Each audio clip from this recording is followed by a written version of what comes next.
The air in the library at Spaso House carries the weight of 7 years of secrets. Joseph Bezian moves through the room with the deliberate slowness of a man who knows he's being watched, not by human eyes, but by something far more patient. In his hand, a crystal video receiver hums with static, searching for electromagnetic ghosts in the wood-paneled walls. Behind the ambassador's mahogany desk, George Kennan sits with a sheaf of papers, reading aloud from an unclassified document about agricultural quotas. His voice is steady, deliberately mundane, a performance for an audience neither man can see. Bezian approaches the wall behind the desk. The receiver's tone shifts, a subtle whine rising from the white noise. He freezes. There, hanging in the corner beneath the crown molding, is a wooden carving of the Great Seal of the United States. The eagle's talons grip arrows and olive branches. The shield gleams with hand-carved precision. It is beautiful. It is innocent. It is a lie. The receiver screams. At that moment, Bezian realizes the terrifying truth. For 7 years, every conversation in this room, every diplomatic strategy, every classified briefing, every whispered confidence has been transmitted through the walls of this residence into Soviet hands, and the device responsible weighs less than 2 ounces. The Second World War has been over for mere weeks when they arrive at Spaso House, a delegation of children from the Vladimir Lenin All-Union Pioneer Organization, the Soviet equivalent of the Boy Scouts. They wear pressed uniforms and red neckerchiefs. Their faces are scrubbed clean, their smiles choreographed. In their hands, they carry a wooden replica of the Great Seal of the United States, nearly 2 feet in diameter, carved with meticulous craftsmanship. The detail is extraordinary. Every feather on the eagle's wings, every star in the constellation above its head, rendered in dark, polished wood. U.S. Ambassador W. Averell Harriman accepts the gift with diplomatic grace. It is, he is told, a gesture of friendship between wartime allies. The children recite a prepared speech about Soviet-American unity. Photographers capture the moment. The seal is hung in Harriman's residential library, where it will remain, silent, patient, listening, through the tenures of 3 ambassadors. What Harriman does not know, what no one in American intelligence suspects, is that the gift contains a technological marvel so advanced, so elegantly simple, that it will take Western scientists years to fully understand it. Hidden beneath the eagle's beak, embedded in a hollowed cavity within the wood, is a device the Americans will eventually nickname the Thing. And the Thing has no batteries, no wires, no active electronics whatsoever. It is a ghost in the machine, except there is no machine. To understand the Thing, you must first understand its creator. Léon Theremin, born Lev Sergeyevich Theremin in Saint-Étienne, Petersburg in 1896. By the 1920s, Theremin had already achieved international fame as the inventor of the theremin, an eerie electronic musical instrument played without physical contact, its haunting tones produced by the performer's hands moving through electromagnetic fields. The instrument was produced by RCA and became a fixture of science fiction soundtracks and avant-garde performances. But in 1938, Theremin vanished from New York under mysterious circumstances. He had been living in the United States for over a decade when financial troubles and tax problems sent him fleeing back to the Soviet Union. What awaited him there was not redemption, but imprisonment. The NKVD, the predecessor to the KGB, arrested Theremin almost immediately upon his return. He was sentenced to the Gulag, but his genius earned him a reprieve of sorts. Instead of hard labor in Siberia, he was sent to a Sharashka, a secret prison laboratory where the Soviet state exploited the minds of detained scientists and engineers. There, alongside aviation designer Andrei Tupolev and rocket engineer Sergei Korolev, Theremin was forced to turn his inventive brilliance toward espionage. He worked in silence, in cold laboratories where the windows were barred and the doors locked from the outside. And there, surrounded by copper and silver and the smell of machine oil, he designed the Thing. The Thing is an impossibility made real. To hold it is to hold 24 millimeters of machined copper, a cylinder no larger than a lipstick tube, weighing 31 grams. Inside, a silver-plated resonant cavity houses a membrane so thin it measures just 6.35 micrometers, thinner than a strand of human hair, thinner than a sheet of paper, so fragile that American technicians will later damage it during their frantic attempts to understand how it works. This membrane is the key. When sound waves enter the cavity, voices, footsteps, the rustle of classified documents, the membrane vibrates. Opposite the membrane sits a mushroom-shaped tuning post with a flat, grooved surface. Together, they form a variable capacitor, a condenser microphone, suspended in a state of electromagnetic potential. But here is the genius, the element that makes the Thing unlike any listening device before or since. It requires no internal power source, no batteries to replace, no wires to trace, no circuits to detect. The device is entirely passive, a hollow cylinder of metal that remains inert and undetectable until the Soviets choose to activate it. Activation comes from the outside, from a nearby building, or, as some accounts suggest, from a van parked on the street below Spaso House. Soviet operators aim a powerful radio transmitter at the ambassador's office. The beam operates at a frequency between 1700 and 1800 megahertz, a microwave band invisible and inaudible to human senses. This signal illuminates the Thing, energizing the resonant cavity. When the radio beam strikes the 9-inch antenna embedded in the wooden seal, the cavity comes alive. The sound vibrations captured by the membrane modulate the reflected radio signal, imprinting the ambassador's voice onto the electromagnetic carrier wave.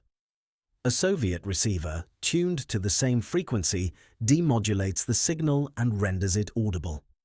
The system is perfect in its simplicity. No power means no heat signature. No active electronics means no telltale radio emissions when dormant. The operational lifespan is theoretically unlimited. The device will function as long as the membrane remains intact, and the Soviets continue to illuminate it. Western intelligence has nothing like it, nothing even close. By 1951, American and British diplomats in Moscow operate under a persistent, gnawing suspicion that they are being overheard. Security sweeps are conducted regularly, yet they find nothing. The technology of the era is crude. Bug detectors search for radio transmissions, for the faint hum of hidden microphones powered by batteries. They find tapped phone lines, discover microphones hidden in air vents and behind light fixtures. But these are conventional devices, detectable and removable. Then, in the fall of 1951, a British military radio operator monitoring Soviet Air Force communications stumbles upon something impossible. While scanning frequencies, he suddenly hears the unmistakable voice of the British air attaché speaking from inside the British embassy. The conversation is crystal clear, transmitted on an open Soviet military channel. Engineer Don Bailey of the Diplomatic Wireless Service is dispatched to Moscow to investigate. He finds nothing. The Russians, warned by their own counterintelligence, have turned off the illumination beam. The device sleeps, invisible. Shortly afterward, an American signals intelligence officer has a similar experience. He intercepts a conversation that appears to originate from Ambassador Kennan's residence at Spaso House. Again, searches yield nothing. But now the pattern is undeniable. The Soviets have developed a new form of surveillance, something that operates on principles Western intelligence does not yet understand. George Kennan is not a man who tolerates uncertainty. When he becomes US ambassador to the Soviet Union. In 1952, he arrives with the conviction that Spaso House is compromised. Soviet workers have recently completed renovations on the residence, the perfect opportunity to plant listening devices. He orders Joseph Bezjian, a technical security specialist from the State Department, to conduct a comprehensive sweep. But Bezyan is clever. Instead of arriving with official fanfare, he poses as a houseguest, his equipment shipped ahead in diplomatic pouches. On September 10, 1952, while Kennan reads aloud from an agricultural report, Bezyan moves through the library with his crystal video receiver. The device is a non-selective receiver, capable of detecting radio, frequency energy across a broad spectrum. When Bezyan approaches the wooden seal hanging behind the ambassador's desk, the receiver's tone shifts dramatically. The signal is strong, directional, focused.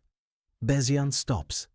He stares at the seal, the carved eagle, the polished wood, the gift from Soviet children 7 years prior. He lifts it from the wall. The signal vanishes. He replaces it. The signal returns. It takes only minutes to pry the seal open. Inside, nestled beneath the eagle's beak in a hollowed chamber, is a copper cylinder with an antenna protruding from its side. Bezyan has never seen anything like it. That night, he sleeps with the device under his pillow, terrified that Soviet agents will break into Spaso House to retrieve it. The next day, the thing is placed in a diplomatic pouch and flown to Washington. The FBI Technical Laboratory receives the device on September 16, 1952.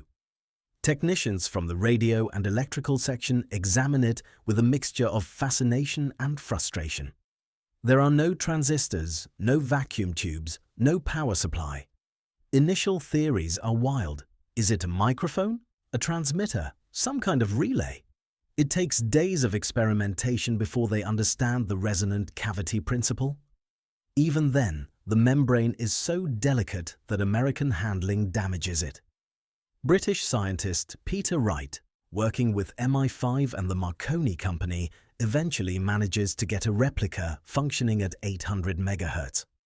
The discovery leads to the development of the British SATA system and the CIA's Easy Care program, both attempts to replicate Theremin's genius. But the damage is done. The Soviets have been listening since 1945. Secretary of State George Marshall used the library as a temporary office during diplomatic negotiations in 1947. Every word, every strategy, every concession, every contingency plan, transmitted invisibly through the walls. For 8 years, the discovery remains classified. The Truman and Eisenhower administrations recognize its value as political leverage. That moment arrives on May 26, 1960, during a United Nations Security Council meeting convened by the Soviet Union to condemn the United States for the U-2 spy plane incident. Soviet Premier Nikita Khrushchev demands accountability, accuses America of unprovoked espionage. On the fourth day of hearings, U.S. Ambassador Henry Cabot Lodge Jr. rises to speak. He carries with him a wooden replica of the Great Seal. Before the assembled council, before cameras broadcasting to the world, he reveals the thing, the passive listening device, the gift from children, the silent spy that lived in the heart of American diplomacy for 7 years. The Soviet delegation sits in stunned silence. Lodge's message is clear. Espionage is mutual. The court of public opinion shifts. The Soviet motion to censure the United States fails, 7-2. The thing now rests in a display case at the National Cryptologic Museum at Fort Meade, Maryland. Visitors peer at the copper cylinder, the fragile membrane, the antenna that once listened to the secrets of a superpower. It is a relic of an analog age, a reminder that the most dangerous weapons are not always the loudest. Theremin himself was eventually released from the Sharashka, awarded a Stalin Prize for his work, and continued working for Soviet intelligence until 1966. He died in Moscow in 1993 at the age of 97, having outlived the Cold War he helped define. The thing changed everything. It birthed RFID technology, revolutionized technical surveillance countermeasures, and taught intelligence agencies a brutal lesson. Trust nothing, not even gifts from children. Because sometimes the most sophisticated espionage device in the world is made of wood.